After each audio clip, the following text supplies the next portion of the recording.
everyone, welcome to Let's Learn Together. Here I share my notes and brief explanations of various topics centered around geography and its other subdisciplines. You can find different sections of various subdisciplines in the playlist of the channel. If you are new to this channel, then do subscribe and support us by sharing your valuable feedback.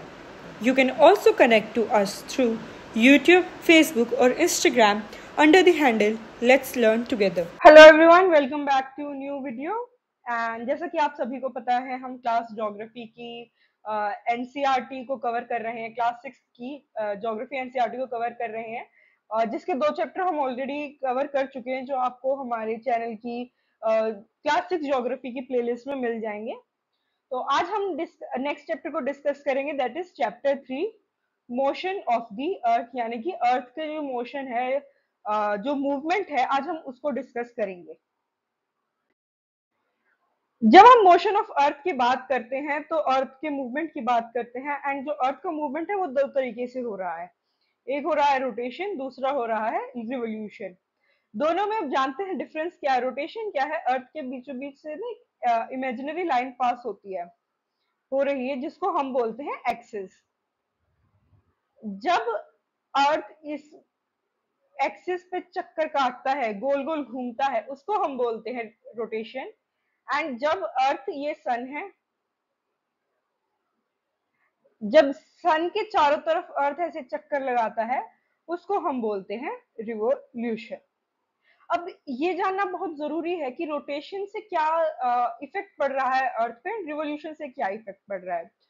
तो जो दिन रात हो रहे हैं earth पर, सुबह शाम हो रही है, उसका मेन कारण क्या है, रोटेशन। अब ऐसा क्यों है वो हम अभी आगे पढ़ेंगे। सेम तरीके से रिवोल्यूशन से क्या होता है, क्या इम्पैक्ट आता है अर्थ पे। जो सीजनल चेंजेस हमें देखने को मिलते हैं वो होते हैं रिवोल्यूशन के कारण, यानी कि कभी सर्दी, कभी गर्मी, कभी ऑटम, कभी स्प्रिंग, ये सब जो सीजनल चेंजेस हो रहे हैं ये रिवोल्यूशन के कारण ही हो रहे हैं। चलिए पहले बात करते हैं रोटेशन की। रोटेशन क्या है, जैसे कि मैंने अभी आपको बताया कि अर्थ जब अपनी जगह पर, जहां वो है वहीं पर गोल गोल घूमता है, उसको हम रोटेशन बोलते हैं। एंड जिस एक्सिस पर ये घूम रहा है, जिस लाइन पर ये घूम रहा है, उसको हम बोलते हैं एक्सिस।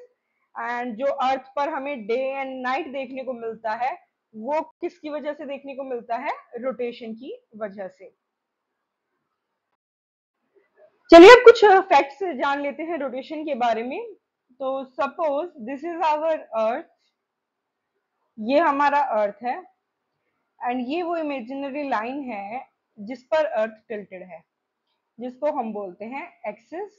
दोनों पोल्स से पास आउट होती है ये लाइन। अच्छा, अब ये जो इस एक्सिस है, ये ऑर्बिटल प्लेन के साथ 66.5 डिग्री का जो है एंगल बनाता है। यानी कि क्या है, इसकी वजह से हमारा जो अर्थ है वो हल्का सा टिल्टेड है, झुका हुआ है 66.5 डिग्री एंगल पर। अब नेक्स्ट चीज क्या है, दिन रात कैसे हो रहा है। सपोज यहाँ पर हम सन ड्रॉ कर देते हैं, दिस इज आवर सन, ये सन रेज है, ये सन है हमारा, ये है हमारा अर्थ। अब होता क्या है, हमारा अर्थ एक स्फेरिकल शेप में है, 3D फिगर है, स्फेयर है। तो उसकी वजह से क्या होता है, सिर्फ हाफ पोर्शन ही ऐसा है अर्थ का जिस पर सन की रेज पड़ रही है, या फिर जो सन रेज को रिसीव कर पा रहा है, सिर्फ हाफ पोर्शन ऐसा है। अब उससे क्या होता है कि जिस पोर्शन पर रोशनी पड़ रही है वहां पे हमारा दिन होता है, और जो जिस पोर्शन पर सन की रेज नहीं पहुंच पा रही, जो पीछे की साइड जो पोर्शन है, वहां होती है नाइट। अब हमें ये पता है कि अर्थ गोल घूमता है एक्सिस पर, तो क्या होता है कि आधा दिन, आधा जो अर्थ है, आधा जो पोर्शन है, वो सन रेज को रिसीव करता है। तो बाकी जो बचा आधा पोर्शन है, वहां पर जो है रात होती है, एंड जिस पोर्शन पे लाइट पड़ रही है वहां पे दिन होता है।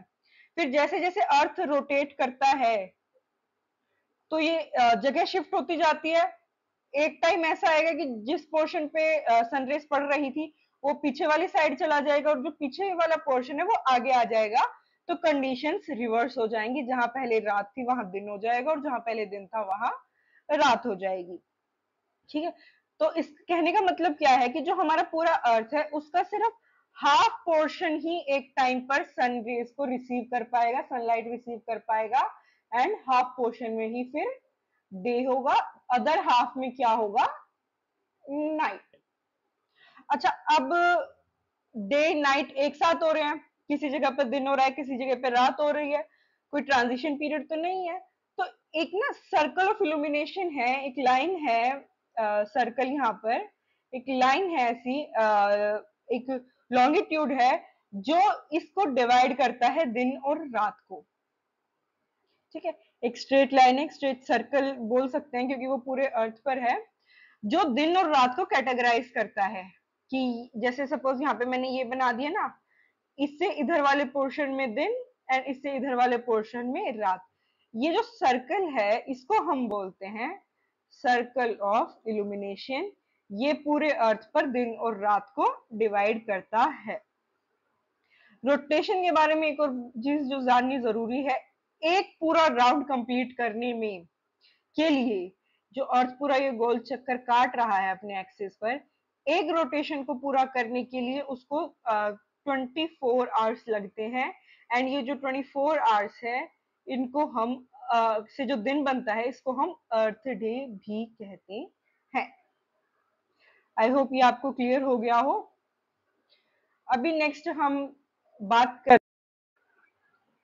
अब हम बात करेंगे रिवॉल्यूशन के बारे में। रिवॉल्यूशन क्या है, जैसे कि मैंने आपको पहले बताया था कि जो अर्थ की मूवमेंट है सन के तरफ, सन के अराउंड, वो हमारी रिवॉल्यूशन होती है। जैसे कि आप ये छोटा सा ग्राफिक में देख सकते हो, बीच में हमारा सन है, उस पे फिर ऑर्बिट पे ये जो गोल डिस्क या फिर गोल बॉल टाइप की मूव कर रही है।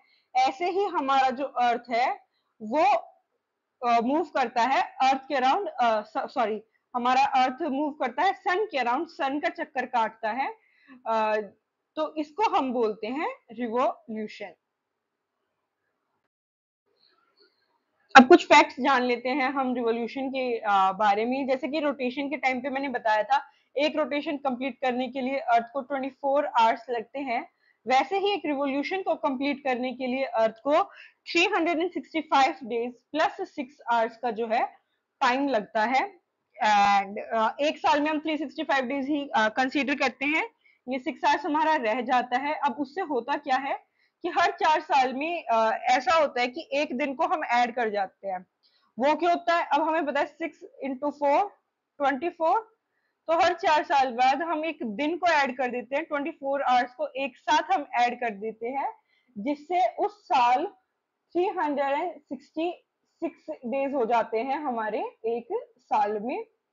एंड ये जो एक एक्स्ट्रा दिन है ये हमेशा फरवरी के मंथ में ऐड होता है। बाकी जो साल होते हैं उनमें 28 तक होता है फरवरी, बट जो एक वो साल है जिसमें हम एक एक्स्ट्रा डे ऐड कर रहे हैं, उसमें एक एक्स्ट्रा डे 29 फरवरी जो है वो ऐड हो जाती है। एंड इसको जो हम ये जो ईयर है 366 डेज वाला, इसको हम बोलते हैं लीप ईयर। तो ये तो था रिवॉल्यूशन के बारे में। अच्छा, जैसे मैंने आपको बताया कि ये रोटेशन की वजह, दिन और रात तो रोटेशन की वजह से हो रहा है, वैसे ही रिवॉल्यूशन की वजह से जो है हमें 4 सीजन्स देखने को मिलते हैं अर्थ पर, which are summer, winter, autumn and spring. ये 4 मेन सीजन्स है जो हमें देखने को मिलते हैं रिवॉल्यूशन की वजह से। अब हम बात करते हैं समर सोलिस्टिस की, कि एक पीरियड ऐसा आता है, मैंने आपको बताया कि अर्थ हमारा टिल्टेड है,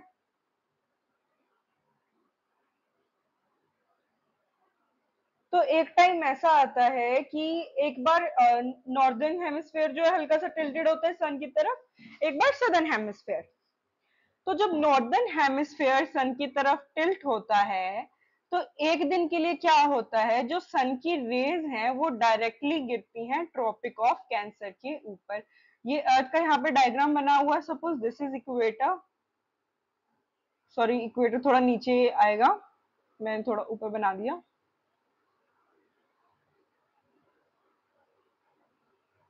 दिस इज इक्वेटर। अब होता क्या है कि ये इक्वेटर है, ये है हमारा ट्रॉपिक ऑफ कैंसर, ठीक है, ये इक्वेटर है। अब क्या होगा कि एक टाइम ऐसा आएगा जिस दिन ये जो सन की रेज है ये डायरेक्टली ओवरहेड होंगी ट्रॉपिक ऑफ कैंसर के, यानी कि इस पोर्शन के ऊपर डायरेक्टली जो है सन की रेज पड़ेगी। उससे क्या होगा, ये दिन ये इस ट्रॉपिक ऑफ कैंसर पे जितने भी रीजन्स आ रहे हैं वहां पर बहुत गर्मी होगी। अब इसी दौरान जैसे मैंने बताया आपको, नॉर्दर्न हेमिस्फेयर टिल्टेड है, तो नॉर्दर्न हेमिस्फेयर में यहाँ पर आर्कटिक सर्कल है, आर्कटिक सर्कल है इधर। अब ये आर्कटिक सर्कल भी कहीं ना कहीं थोड़ा सा टिल्टेड होगा सन की तरफ। उसकी वजह से क्या होगा कि पूरे 6 महीने तक है ना, ये आर्कटिक सर्कल जो है वो सन की तरफ इंक्लाइंड रहता है, जिससे यहाँ पर पूरे 6 महीने जो है या फिर 6 मंथ्स जो है डे रहेगा। जब आर्कटिक सर्कल इंक्लाइंड होगा सन की तरफ तो पूरे 6 महीने वहां पर दिन ही रहेगा, वहां पर रात नहीं होगी। क्यों? क्योंकि ये टिल्ट हो जाएगा सन की तरफ और सन की रेज को रिसीव करेगा, ठीक है। अब मैंने आपको बताया कि ट्रॉपिक ऑफ कैंसर पे सीधा सन की रेज पड़ रही है, उसकी वजह से क्या होता है, यहाँ पर लॉन्गेस्ट डे देखने को मिलता है एंड शॉर्टेस्ट नाइट। अच्छा, longest day and shortest night का मतलब ये नहीं है कि जो हमारा 24 आवर साइकिल है उसमें कोई चेंज आ गया, नहीं, उसमें कोई चेंज नहीं आया है। बल्कि लॉन्गेस्ट नाइट और लॉन्गेस्ट डे शॉर्टेस्ट नाइट से हमारा क्या मतलब है कि जो रोशनी है वो ज्यादा देर के लिए रहेगी उस दिन, और अंधेरा जो है, रात का जो अंधेरा है वो थोड़े कम देर के लिए रहेगा, ठीक है। तो ये तो समर सोलिस्टिस में कंडीशन है पूरे नॉर्दर्न हेमिस्फेयर की। सदर्न हेमिस्फेयर में क्या है, इसका बिल्कुल ठीक ऑपोजिट हो रहा होगा।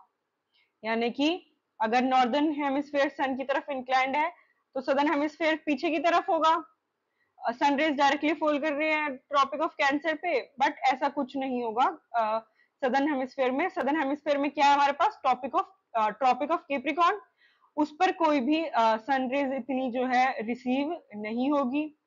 अब आर्कटिक सर्कल पे 6 महीने के लिए दिन है, तो 6 महीने क्या होगा, जो एंटार्क्टिक सर्कल के बियॉन्ड जो रीजन है, एंटार्क्टिका है, वहां पर जरा सी भी सूरज की किरणें नहीं जाएगी, तो यहाँ पर 6 महीने जो है रात रहेगी, it will be night in southern hemisphere. इसको हम बोलते हैं समर सोलिस्टिस। ये गर्मियों का मौसम होगा नॉर्दर्न हेमिस्फेयर में, एंड ये जो समर सोलिस्टिस है ये होता है 21 जून, जिसको हम लॉन्गेस्ट डे भी बोलते हैं। इसके बाद आ जाते हैं हम विंटर हेमिस्फेयर, विंटर सोलिस्टिस में, सॉरी, सबसे पहले डेट देखते हैं, ये विंटर सोलिस्टिस होगा 22 दिसंबर में, ठीक है। अब जो बेसिक डिफरेंस है यहाँ पर वो ये है, जो चीजें समर सोलिस्टिस में हमने पढ़ी है सेम चीजें इधर होंगी विंटर सोलिस्टिस में। बस डिफरेंस क्या होगा, वहां पर वो नॉर्दर्न हेमिस्फेयर में हो रहा था, यहाँ पे ये सारी चीजें सदर्न हेमिस्फेयर में होंगी। यानी कि विंटर सोलिस्टिस के दौरान सदर्न हेमिस्फेयर टिल्ट रहेगा सन की तरफ, सनरेज जो है वो डायरेक्टली ट्रॉपिक ऑफ कैंसर के ऊपर होगी। अब की बार एंटार्क्टिका जो है, इस बार एंटार्क्टिका लीड रहेगा सन की तरफ, जिससे वहां पे 6 महीने के लिए दिन रहेंगे। एंड अब यहाँ पे 22 दिसंबर को विंटर सोलिस्टिस में सदर्न हेमिस्फेयर में longest day and shortest night हमें देखने को मिलेगी। एंड जो नॉर्दर्न हेमिस्फेयर है इस बार उसमें बिल्कुल उल्टी कंडीशंस चलेंगी, ठीक है।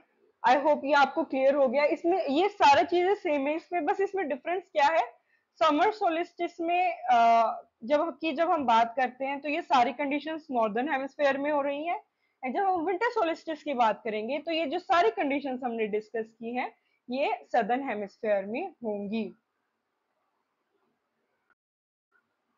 अब इसके बाद एक हमारे पास आता है टर्म इक्विनॉक्स। अब तक जो हमने बात की उसमें हमने ये बोला है कि अर्थ थोड़ा सा ना टिल्टेड है, उसकी वजह से क्या होता है, थोड़ा सा ना डे एंड नाइट में थोड़ा फर्क रहता है। कभी दिन बड़े, गर्मियों में दिन बड़े होते हैं, रातें छोटी होती हैं। सर्दियों में रातें बड़ी होती है, दिन छोटे होते हैं। बट इक्विनॉक्स क्या है, साल में 2 दिन ऐसे होते हैं जिस दिन जो ये जो सन रेज हैं वो डायरेक्टली इक्वेटर के ऊपर पड़ती हैं। उसकी वजह से क्या होगा, कोई भी पोल टिल्टेड नहीं है, अर्थ बिल्कुल स्ट्रेट है। और जो हमारा दिन और रात है वो बिल्कुल इक्वल होंगे, ना दिन बड़ा होगा ना रात बड़ी होगी, दोनों सेम रहेंगे। अब ये कब इक्विनॉक्स कब कब होता है, एक ये होता है 23 सितंबर को, एक होता है ये 21 मार्च को। 23 सितंबर का जो दिन होता है उस दिन नॉर्थ जो पार्ट है, नॉर्दर्न जो हेमिस्फेयर है, उसमें ऑटम का महीना होगा, साउथ में स्प्रिंग। मार्च में यही सेम चीज जो है अपोजिट हो जाएगी, नॉर्थ में स्प्रिंग होगा एंड साउथ में autumn. That's all for today guys, thank you for being part of this video and जल्द मिलेंगे हम चैप्टर 4 के साथ। Thank you for being part of this video, and if you liked it, do not forget to share it with your friends and family, and also subscribe to our channel and press the bell icon.